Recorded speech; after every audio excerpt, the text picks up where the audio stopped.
Welcome back to From Corporate to Cashflow. We're Andrea Cannon and Liz Schwab, two pharmacists navigating the process of building time and financial freedom through real estate investing and lending while working our day jobs. Navigating the journey is difficult, but our podcast guests are experts in showing us how it's done.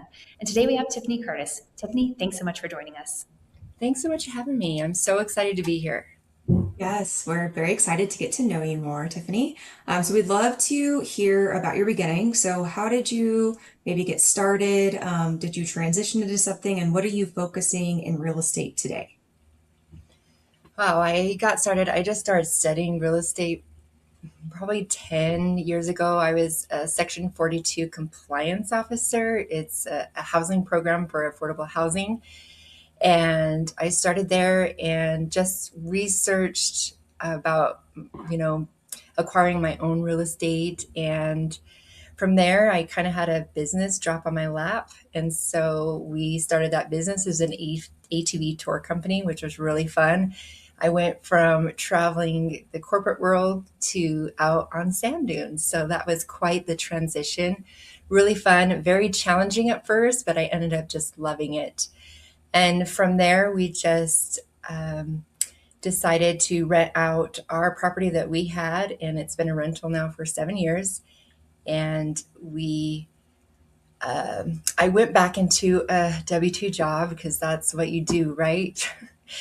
And then once I was in there and I was spending so much time, effort, energy in building someone else's business, and I wasn't having enough time to build what I wanted to build, I decided to make that hard decision of that steady income coming in. And I gave my notice, and I still love the people that I worked with and the job and everything, but it was just time for me to focus on what I wanted to build. So on that, I do a little bit of lending. I am in the asset recovery, surplus funds. I'm scaling a business right now, and that's really fun. That's been exciting to learn. And then I have like an owner finance deal in Michigan right now. And it was basically a woman that was in kind of a sad situation. She was going to lose her home. So I came in and bought it. And then I am owner financing it to her. And so just kind of learning all the creative ways that you can, help people and in turn learn through the process. So that's one thing I've definitely learned is you have to take action to learn through it and fail forward. Definitely have failed. So, but got to still put one foot in front of the other and keep going for sure. Yeah, I think lots of people, including ourselves, relate to what you're saying with the W-2, right? And I know you said you wanted to have the time to actually focus on your business. So I know you mentioned a few things here, like the surplus funds, private money loans, and owner financing. Is there one in particular that you were more like focused on that you wanted to grow, or did you really want the time to be able to do all of those? Well, at the time that I left the W 2, I didn't know about surplus funds or the asset recovery. And, honestly, if I didn't leave my W 2, I wouldn't have been introduced to this space. And so it kind of opened a door for me. And so I'm actually working with someone that's been doing it for 14 years, incredibly brilliant person. And we're just helping. I have another partner, and we're just helping scale that business right now. And it's just really amazing to see you're really helping people get their hard-earned equity back through a very kind of tragic situation. Mhm. So that's just been really rewarding. But like I said, if I would have kept at my W-2 and didn't have the time to explore other options and really put myself out there in different situations, I wouldn't be in the space that I'm in now. So it just kind of that door just kind of opened. I wasn't looking for this particular door, but it just happened to open for me. So super excited about it. Yeah, no, that definitely makes sense. And I was wondering if you could maybe just expand on exactly what is like the asset recovery for those that aren't super familiar with that. Yeah, absolutely. So could be different things, but usually like a mortgage foreclosure. Let's say a house goes into foreclosure, it's sold at auction for 300,000, but the mortgage company is owed 200,000. There's now a surplus of 100,000, and that bank can't keep it. So it ends up going into like a county courthouse, and it just is sitting there waiting to be claimed. And so um, usually the person that this happened to is not aware of that. So we just kind of help them. Okay, you might have funds, but it's not that. easy where you're like, oh, here's the money that you have. You have to kind of go through the proper channels in the system. You have to make sure there's not more liens on the property to find out what exactly is owed to the potential property or the previous property owner. And so we're just kind of helping them realize what they have and actually getting it back for them. A lot of times they've been through something pretty tragic, and so we're not letting them worry about any of that. And we go out there and help them recover it and have, at least some kind of comfort knowing that they have something coming to them to help them move forward. Yeah. And I know you mentioned you had a partner with this and you kind of like fell into this, but how did this even cross your plate? I mean, how did you become interested in this or become this person's partner? Like where did it come from? So there's three of us, and actually met in a mastermind group that we're in, kind of it's owners club, and we were in a pod together, and the three of us were, and one of the members in the pod was actually talking to me about potential partner, and we were talking for 6 months about it, and I had just come out of another situation where it wasn't that great. And so I was really hesitant. I was basically telling this person that, this is what you need, go out and look for this. If you invest in this in the person, then this would help you. And I wasn't really looking for myself to do it, but I think he was wanting me to. Mhm. And so we were talking for a really long time. And then all of a sudden, I was going to Alabama to look at some property and potentially partnering with someone there. And he's like, okay, how about the three of us work together? And he mentioned the three of us. And I said, you know what? That sounds very balanced. And honestly, at the time, I didn't know what this other person did. I didn't know he was doing asset recovery. I had no clue. But as soon as the thought of the three of us working together, I was like, that sounds right. Yeah, let's do it. I'm in. And so then I got to find out what he did, and I was like, oh my gosh, I didn't even know this existed. So just been diving deep for the last almost 6 months into it, and trying to really come up with a system to allow a lot of people to come and help find the people and find more people. It really is just it's just an amazing thing that you can be a part of. And so I'm grateful to be in this space, and I'm grateful I said yes without even knowing what it was, because it kind of makes the story that much better. That's really awesome. And I think, was that Alabama trip the same time I saw you in the airport? Yes, I'm like, yes, it sounds yep, really familiar. yeah, yep. Super. Yep. We went to look at houses, and that was really fun. That was quite the adventure. And Dora, the person that I was out there looking at properties with, we are really good friends, but just kind of changed. I've kind of put real estate kind of on pause a little bit, like looking for my own properties, just because I want to be able to build and scale this business. And a lot of my focus is gone there. Why I done lending, because that's just a little bit simpler path in a way than to worry about the real estate right now, that I can lend, help other people get their investments going, and still learn through that process in the meantime while we're scaling this business. Yeah. And so talk a little bit more about the surplus funds. Like, is this located in just one state or one city or one county? Or like, how has this business been built so far? And then what is your vision going forward? Oh, we're everywhere. We're nationwide. Nice. We're definitely nationwide. We visualize helping as many people as we can. And we have a lot of interest in it right now. And basically, just having people all over, boots on the ground to kind of help, is really what we see it going, is just having as much help as possible to find everyone that we can to help get this equity back to them. And so we just kind of see it, the possibilities are endless, really. And just want to see what we can do, see what we can accomplish with it. And the systems, processes, everything was already in place. It's now just scaling it to such a bigger scale, like to help as many people as possible. So we're just like, can't wait to see where this goes and what we can do. I like that. I like that. So I know you said it just sits at the county. The money just sits at the county if they're not able to, if the person who was foreclosed on doesn't go after it themselves. Like, how long does it sit at the county? Does it sit there indefinitely? Like, what would, or is there like a statute of limitations, or maybe that's not the right word, of the time when that like goes to the bank or goes somewhere else, or like how does that even work? Yeah, great question. And really, honestly, it depends on your county and state. So there's different statutes everywhere. And so it just depends on what that is. And because you have tax sellings as well. And so they're all different. And so that's kind of what my role will be is always staying up with the laws and policies of everywhere so that we can just be aware. I think my compliance officer job comes in handy because I geek out on stuff like that, like making sure that we're staying like everything for me is black and white. There's no gray area. So like I like to know exactly, what's right, what's wrong, what's happening next. And so that's kind of one part of my role would be just to keep up with all that and kind of knowing because there's, different laws for how you can help people and what you can say or not say. So there's just so many things that we're just always trying to stay up on for sure. So it can be tricky. It can be tricky.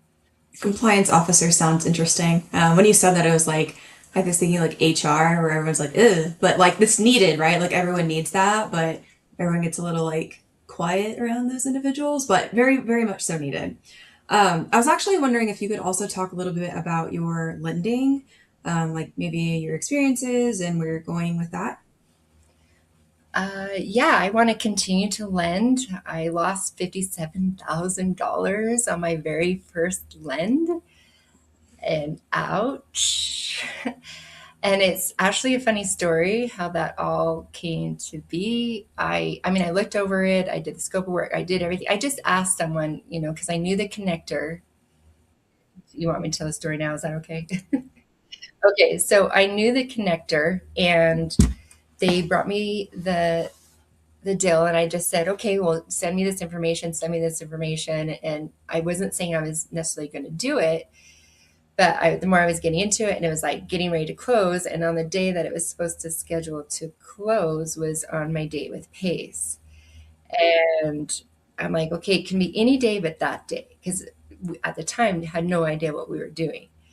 So they're like, nope, it's that day. So on that day, we were out shooting guns in the desert and I had no cell phone service.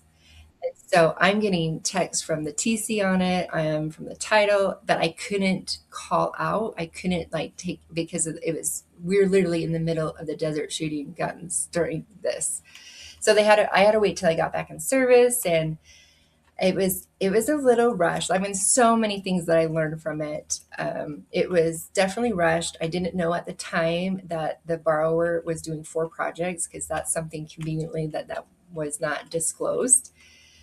Um, but all like as far as I mean, the borrower was in touch with me the entire time. He never ghosted me, so I'm super grateful for that. It's just there was a foundation issue that ended up being more than anticipated. Got behind, couldn't provide stuff for the draws, and then in the meantime, the comps in the area also dropped. So I did see an appraisal. Right when we were closing, but when I was doing the work because I was thinking about taking it over myself, the comps just weren't there. And they were trying to get like the connector was trying to get me a bridge loan and they wanted me to be on an LLC with the borrower. And I'm like, no, that's above my risk tolerance. I am not going to be on the LLC with the borrower. And so I would hired someone to foreclose on it. And at the time didn't know that it was scheduled to foreclose the next day with the hard money lender that was in there. And so who I hired just said, okay, we could try to get attorney, but and get there into the court and stop it. But the chances are it's not going to. So now I have someone hired for collections. That was painful. Yeah. Was it how long ago was this? So in May 2024, and then it foreclosed like July of last year. Well, the end of June of 2025. So it was Okay. supposed to be completed in September of 2024, 4 months, Mhm. which I wasn't anticipating 4 months. And I was seeing progress pictures, like everything was going great until it wasn't. And Mhm. then it was just behind. And from what I talked to loan people, and I'm like, the comps aren't there. Like everywhere I'm looking Right. does not make sense. I Yeah. can't beat that for that. There's houses in better and it was bare. When I was thinking about taking over, it was bare bones. It was not in great condition. I would have to put a lot of money into it to even finish. And then by the time the hard money lender paid off and have my money in, unless I like held it for 25, 30 years, it just was not making sense. So I Yeah. just, You said the borrower like didn't ghost you. Was he open to figuring out another way to pay you back yeah, though? we were. And so that's where I'm hoping the collections is coming in, that he would like figure out a way to pay me back. But Uh-huh. he never didn't respond. We did a video call together where I looked at the property and Yeah. he Yeah. showed me everything, and what he thought it took to finish was nowhere near what it was going to take to finish. And so he was always in communication with me. So I'm grateful that I didn't have to like chase him down or anything. And I think he wanted it to work too. Super nice guy, but just, yeah, I really should have looked at other HUDs that he had done to see that he Hmm. had completed and that he had paid off borrowers before. I mean, there's a lot of things that now, you know, Yeah. That was actually going to be one of my questions, and I know you just said that, like look at previous HUDs and other projects that he's done. But like what else, like for someone that's maybe considering loaning for the first time, what would you tell them to maybe look out for, or like these are absolute must before you loan?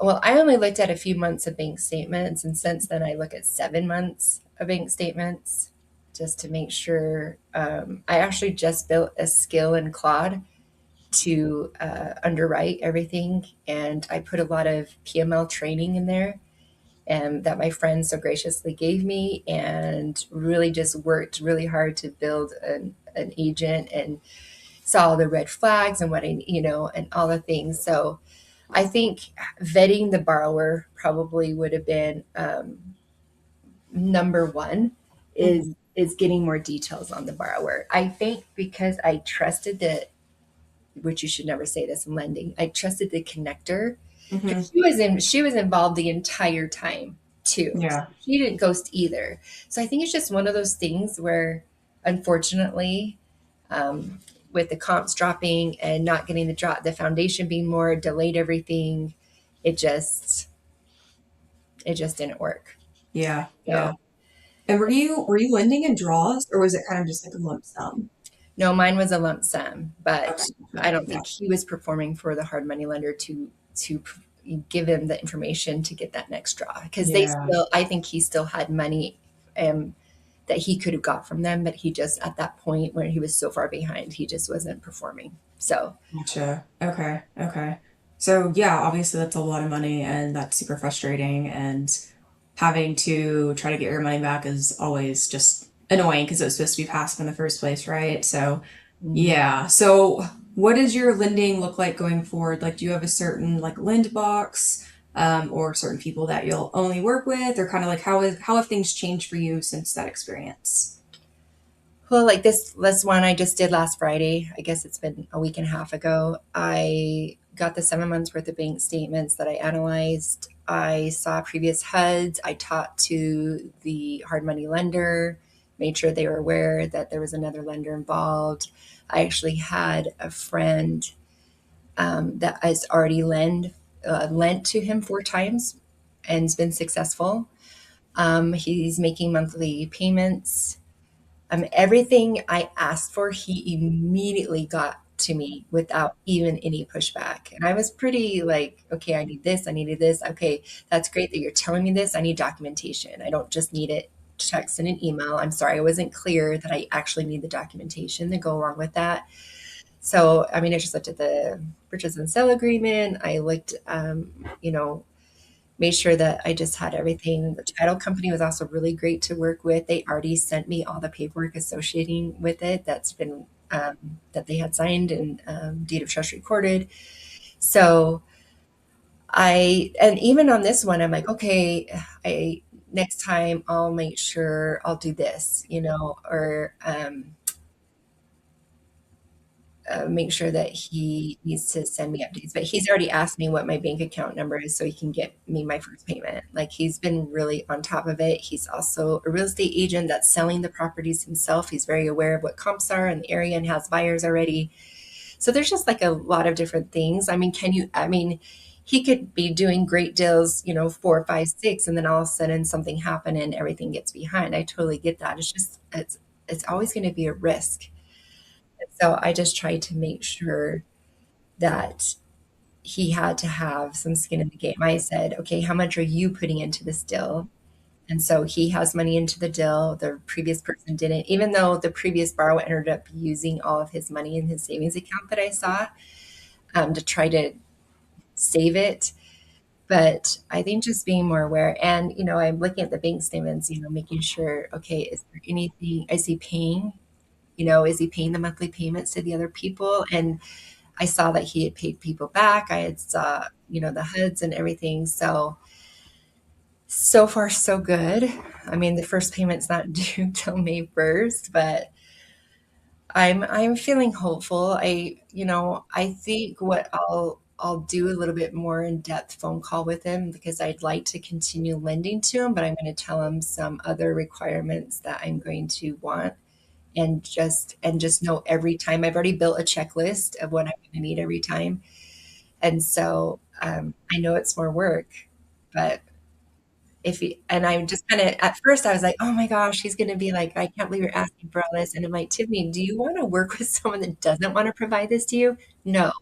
So don't worry about it. I really had to I'm like, no, this is my money. I need it protected. And so it just seemed a lot more clear this time. Last time it was just so rushed. I'd already been talking to this person for over a month, and um, I knew the closing was coming, but it just kind of ended up happening quite kind of fast at the end. But I was aware of it the entire time. We had already had calls and told them I was interested in possibly working with you because my friend had a lot of great success with him so far. So, and he seemed really active in the real estate, doing the thing. So that's kind of where I am, and I'll continue to learn and I'll continue to see, where I want to change, and it's just going to evolve. But if I would sit and do nothing, I would never know, and I would never learn, and then never grow, and I just sit and pout over my 57,000. Don't get me wrong, I still pout over it, but now at least I'm still moving forward.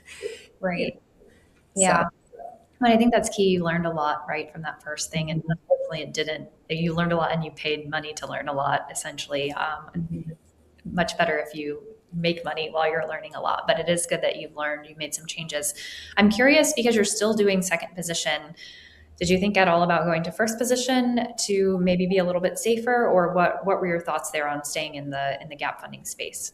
Yeah, no, I'd love to be in first position. It just didn't work for this one. I mean, I that's one thing that I want to do is I want to cross collateralize and make sure. I mean, I have like all the other security documents in place, but I think if I'm going to continue doing deals with this individual, I definitely want a little bit more security there. Um, yeah, I'd love to be in first position, but with this, it just wasn't working out, and he would need more than I could give or I want to give in a first lend with him. Um, and so I would love to be in first position all the time. That seems the best route for sure. So I think going forward with him, that's one of the things I want to change is like see how I can secure something else Mhm. instead. So I like that plan. That sounds like a good idea and mhm, mitigate the risks that you have. mhm, I think Liz and I, like when I first started thinking about lending, I was like, oh, I want to do first position, but then we live in Utah, right? And so it's like, how do you do first position loans when these median home prices are like 600,000, right? I was like, there's no way I can do a first position loan, which is why we've kind of pivoted to like Midwest and Southeast related states where the price mhm. of homes are significantly lower. Of course, that doesn't mitigate all your risks and you can still lose money in first position, but at least you have probably the funds that would cover a first position loan. You know what I mean? Right? Mhm. Yeah, and so that's been an interesting experience for us too, because I think the number of people who have told me that they've lost money in a second position loan has been way higher than I'm comfortable with. And so I think that that's been our like main thing that we've been thinking about. So it's interesting to hear like your perspective and that you're still going forward with second position loans even despite like what's happened. And I also really commend you for like learning from the experience and then like taking additional action to make sure it doesn't happen again and then going forward with it. Because I do think, like you said, like a lot of people just stop and like don't ever do anything else again. So I mean, really good job continuing to take action because it really does suck, but like you're not going to get anywhere if you don't do that, right? Yeah. And there's some lending deals I want to do in Michigan that I've looked into in first position as well. And they have a whole system in place. It's just whenever I'm ready to lend, they don't have anything. Ah, dang it. Kind of like a preference for me. It just feels so much better. Like I mean, honestly, with my owner finance still I have in Michigan, if she can't pay, then yes, that's mine. But that's not really why I went into it. I think the person so she owed a balloon payment and she didn't have the money, and the people were really wanting to take the property from her. Yeah, and so that's kind of so my dad wholesales in Michigan, and they kind of came upon this situation, and so they just wanted to help this lady stay in her home. So I bought it, and now I'm owner financing it to her. And so I don't want, at the end of the day, sure, I get it, if she can't, come up with the funds, but meanwhile, it's a very reasonable payment. This is really not something I am making some money, but she has it for 3 years. So it's taking her 3 years to pay it back so that she can earn her fixed income, actually live. And in 3 years, the home is hers and she's not have to worry about paying anyone again. We just wanted to make sure that she had a payment that she could afford. And she's super grateful, and just because she was losing her home. So that one's more of just like, that one feels good to do. Like that one's definitely a feel good. So yeah, I want to, this has kind of been like my tester loan, which I hate saying it like that because that seems so vulnerable. But I've learned a lot in the PML space lately, and I'm actually going to hopefully do something about it. That's a little teaser, but I can't say what it is yet. And so, but it'll be fun. So stay tuned. Really excited about it.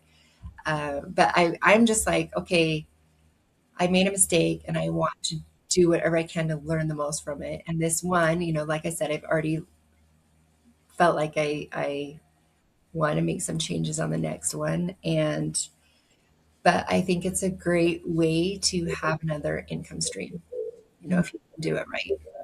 Yeah, no, I totally agree. And that's what's attracted me the most to lending is if it's done correctly and set up correctly with a good operator, it has the most opportunity to be passive, right? Compared to having your own rentals or other things where you're being super wholesaling, right? All these other things where you're being super, super active. And so, yeah, I think, I mean, I appreciate that highlight because I definitely agree with you. Thinking about just the fact that you have been an entrepreneur now for around 18 months or so, I know that you've probably found that this is very different from being in your W 2 job. So I'm wondering if there's any habits or routines that you've developed as an entrepreneur to stay focused and on target for your goals, whether it's in your lending business or your asset recovery business or something else.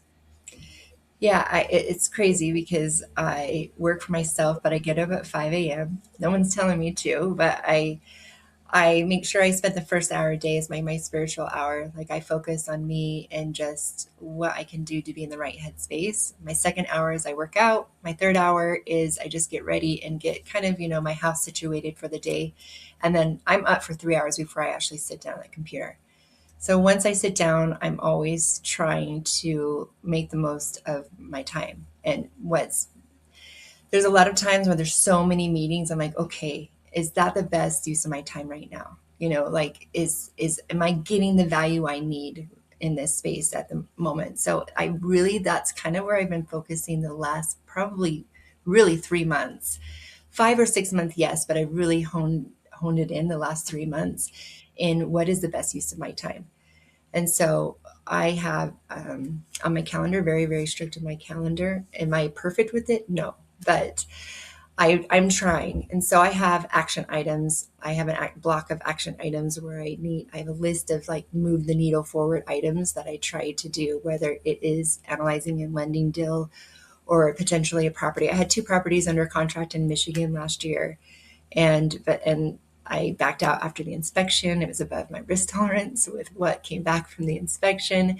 And so anything I can do during that time right now, I'm trying to come up with a digital product.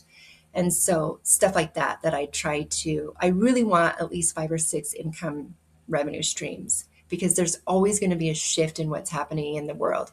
And so having that backup is really, really what I want to focus on. So I do most of my time is on the asset recovery business right now and getting that ready. But I also need to focus on a couple of these other things that I'm doing. I have that rental that I'm trying to turn over right now. I have the lending business I just did. I'm working on these digital products. I so having time set aside for actually building things is it's key, really. Like you have to have that time. I turn on my focus music. I sometimes I'll take off my watch, I'll take off my phone, and I'll throw it over there so I'm not aware of anything coming in, and to where I can really focus.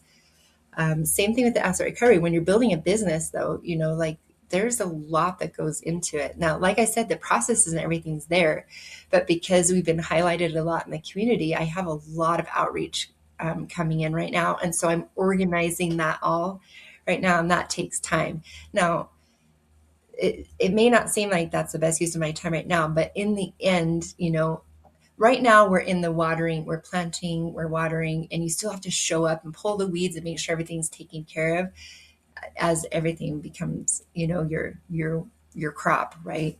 And so being able to focus on that is, I mean, you just have to. And then having a reset, that's also very important. I have blocked time for just me and my husband, for when I'm done in this space. I mean, there's sometimes I'm sitting here for 10 hours and your creativity by the afternoon, there's just not very much creativity left. So decision fatigue and just not, so that's why I'm like, I try to do the most focused and or my KPIs for moving things forward in the morning, just knowing by after, we usually have about a 3-hour meeting every afternoon, and so by the time that I'm done with that, I don't have a lot left in me to really give. So it's so important to block out time in the beginning when those creative juices are flowing. And I'm also the more you're in creative space, the more your mind gets creative. And so I have 4 different business aspects that I'm working on too, just in the background a little bit, just to kind of keep my brain active. And so that's really fun. So, being in my W-2, I was able to do a little bit of, a little bit over here, a little bit over there. But now that I mean, really, I'm it. Like there's no person telling me that I have to do this or that. So I have to set the tone for myself. And so I have to push myself. And if I don't do the work, who is? It all falls back on me. But it really is so fun just to be creative the more you're around people that are in that creative space and that they're trying to build and trying to not settle for where they are right now, like always progressing, no matter what it looks different for everybody. But that's what I found is now that I'm in this space, it's like, let's go. Like, that's how I'm feeling. Yeah. Let's go. I think it's funny that you made the comment about like needing to take a step away or back from like the meetings because you actually need time to build, right?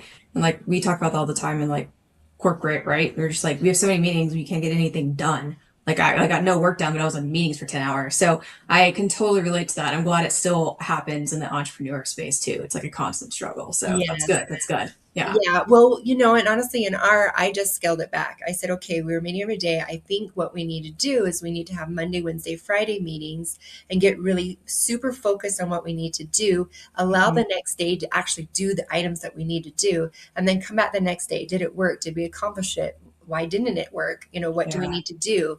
What do we need to pivot and really address what we talked about on Monday? If we're going to have these meetings, we need to have them, productive and Right. where we have what we need to do and move forward. So yes, they still happen, but we can, I create an agenda every day, and I do like to leave a little bit of space for, just, catching up and seeing how everybody's doing.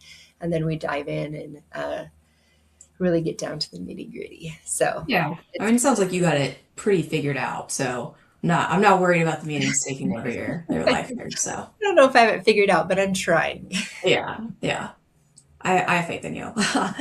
Okay. So I wanted to change gears here just a little bit and ask for advice from yourself. So we always like to get advice from everyone we're interviewing to see what type of financial advice they'd give someone who's like newly starting their financial independence journey. And it's just like a quick, like 30 seconds, just, just like a one or two liner. What would your advice be? So do you have anything that you would like to share? Yeah, absolutely. I'm laughing because I'm also a little financial coach as a hobby. And so if it's like a hobby, I like to help friends like kind of see out of their situation. But I also feel like it's very important not to over leverage yourself to where you're so stressed about the money aspect that you're not able to focus on what you need to focus on. Now, I also believe that you have to invest in yourself. So there's got to be a fine line. Like I had someone just recently, they had just lost their job, just very new to like the real estate world, and said, I'm just going to dive in deep. I said, hold on, let's wait just a minute. Really, your W 2 at this point is going to be a superpower, because if you can't pay your bills right now, I don't think real estate investing is going to solve that problem within the next month. So go out and get the job and view that job as your superpower to allow you to be in that real estate space, to not feel so stressed that it's going to solve all your problems, because you're only setting up yourself up to fail. Now, can some people do that? Sure they can. But you really need to have a foundation so that you can free your mind to go out and do the thing, because your mind's going to be bogged down by how much your responsibilities that you're not meeting in your home and personal life. And so for me, I'm just always like, make sure you have that foundation that you can go off of before you step in that space. Because you want to set yourself up for success. And to me, that's the best way to do that, is don't over leverage yourself to where you're putting your family or your personal life in jeopardy. So I could go on and on. This is like my favorite thing to talk about, but 30 seconds, I think I'm over I know 30 it's a seconds. small, not fair question. Yeah. But I like that you said that because we have so many different personalities on here, and like a lot of people did just jump in, right? I'm definitely more of a cautious person, so that's not really something that I would ever do. So when people say that, I'm like, yeah, like hopefully that worked out for you. But like I said, not something that I would do. So I feel like I can really relate to that thought process. Just out of curiosity, do you have any like favorite books to recommend in that realm as well? Oh, wow. I am like loving books right. Well, honestly, the books on top of my mind right now are actually leadership books, being that I'm going to be in a leadership space with what I'm doing. So I just read Extreme Ownership by Jocko, which was really good. And I am finishing up 10x is easier than 2x. And I mean, as far as financial books, I mean, Seven Habits of Highly Effective People just kind of still puts you in that mindset. I've listened to a lot of podcasts.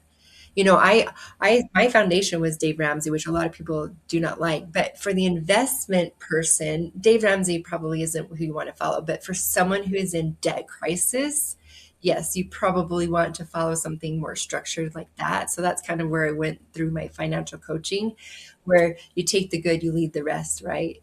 And so and I love that space. And my favorite part about that, which you're going to die laughing, is with Donald Miller when he talked about story branding. I'm like, oh, this is the best part of the whole training, which didn't have a lot to do with financials, about building a business and branding yourself, was absolutely my favorite part. But yeah, I just listened to podcasts, and I just created what works. Like, so the people that I help, I kind of see like, what's your end goal? A lot of people are in the debt. Their spending is, they don't even know what they're making. And so I just kind of create a space for them to see that there's a way out of their situation. And, I helped a niece that she had student loans and she was getting married. So we came up with a plan for her to be completely out of student loan debt by the time she got married, and that happened. And even my daughter and her husband, they're just a young family and they had some debt. So we came up with a plan for them. And I basically taught them like how to get out of it and then create the budget after that. So I like to teach people how to fish and not give them the fish. Like, here's the tools. I'll do the first couple months. And I want to see you create that plan for you after that. And it's fun. I love to geek out on that kind of stuff because I love just to talk to people who are like, hey, there's a way out of your situation. Do you want to see it? Are you ready? 'Cause they have to be ready. I can't make people. That's something I've definitely learned in this journey is you can lead a horse to water, but you can't make him drink. And I've helped people and they just don't do anything with it. So they have to be ready and they have to really want it. And those that do it and get out of it, just you can see that their load lifted and everything's lighter because they have accomplished something they didn't think they could. And they did it themselves. I didn't make someone, I didn't pay off anyone's debt. They did it and succeeded themselves. So That's that's awesome. fun.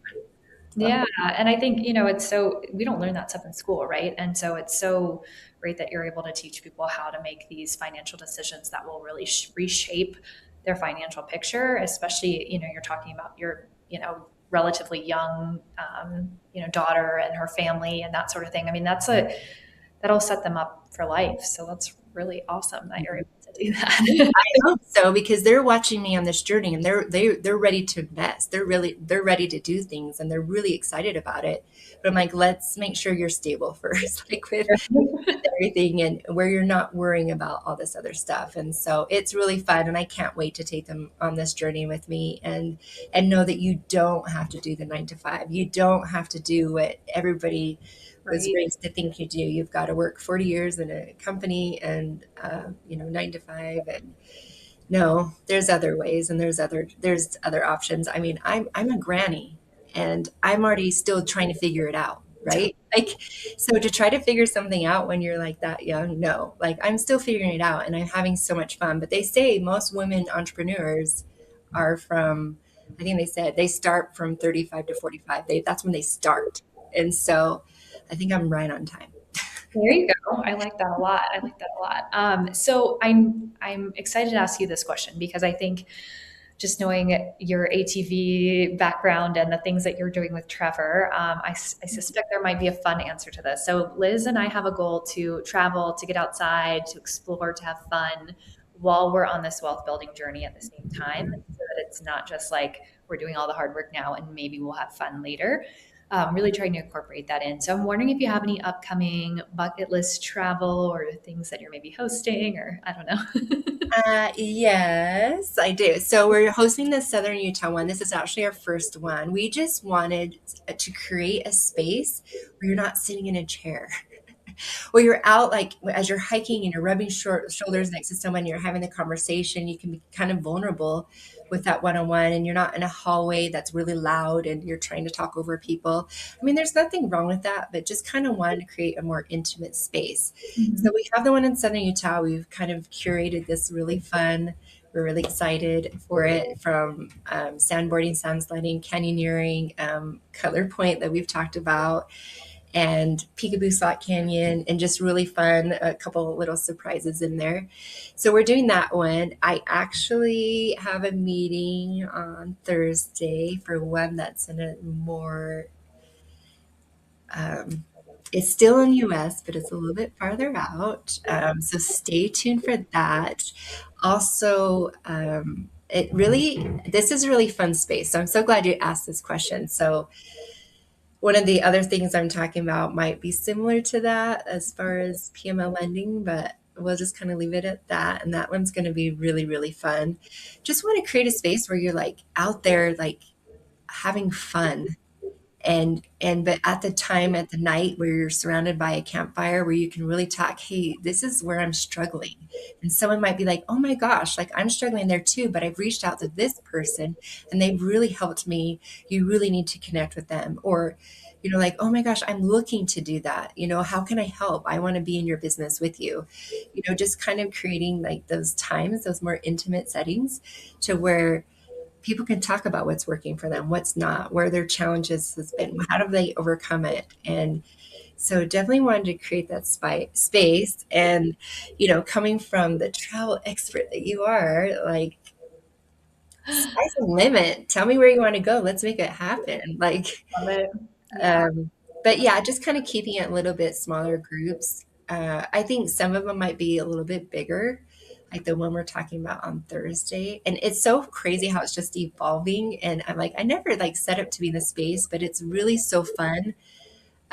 Maybe eventually it might be an income stream, but right now it's just more like, let's see how this works. Let's get people together. Let's connect. I have really found that I love networking, and I never thought that I would. Like, I mean, it's not anything you think about from your day to day, like, but I really like, Space too, right? And the fun, like adventure space too. These are like your people, so you already have stuff in common. You're interested in real estate, like all those things, like together, right? mhm, Fun. I think networking gets a bad rep, but a lot of times it's because you're with like a bunch of people that you don't really know if you have anything in common, and you're like, why am I here? But these people are completely different, right?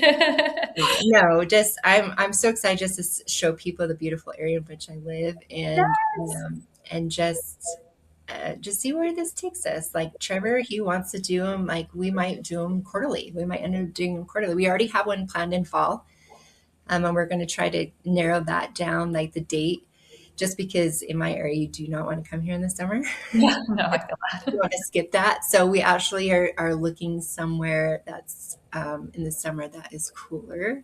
Oh, nice. So yeah, definitely stay tuned for that. Just love to have curate these fun adventures where people can have these close connections. So I I'm love excited and super bummed that you can't be there because of your travels booked that year in advance. So I know. I love it though. Like I love it. That's not a bad problem to have. No, it's not too bad. It's not too bad. But so if someone wants to come to your adventure retreats, or they want to get involved in lending with you, or they want to do, your asset recovery business, what's the best way to get in touch with you? That's great. You could really go to my Instagram, which is the_Tiffany_Curtis. I actually have the link for our intake form for the asset recovery business on my bio there, just because I found that that's going to be the best way that people can really connect. They can click it there. They can, I'm posting regularly about our adventures coming up. I can put a form on there too. We have a link for our adventure as well, that uh, people can click and be on the list. So yeah, there'll be more. I'm just having so much fun. It's fun. It's stressful. This don't get me wrong. Like entrepreneurship is a roller coaster of emotions, and most days you're like, what am I doing? Am I going to figure this out?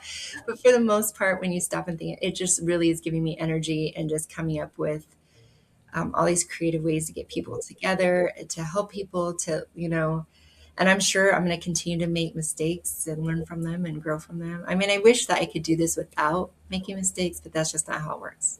It's just Yeah, no, I mean, same part of here. We're definitely making mistakes along the way ourselves too. So it. we can definitely relate to that. But this has been so much fun, Tiffany, to get to know you better, to hear about your journey. It's been super informative. We really, really appreciate having you on and coming to share your story with everyone. And I know it's a very relatable story, especially going to the W-2 and going back and being an entrepreneur, back to the W-2 again, and now finally out on your own and finding that journey, and those doors are opening. It's just so exciting. I cannot wait to see how this continues to progress for you, because it seems like you said earlier, the sky is the limit. So thanks once again for coming on, and thank you everyone else for listening to this week's episode of From Corporate to Cashflow. We will catch you next week. Hey, it's Andrea. Thanks so much for listening to this episode. If you liked it, I'd love it if you hit subscribe. Thanks so much.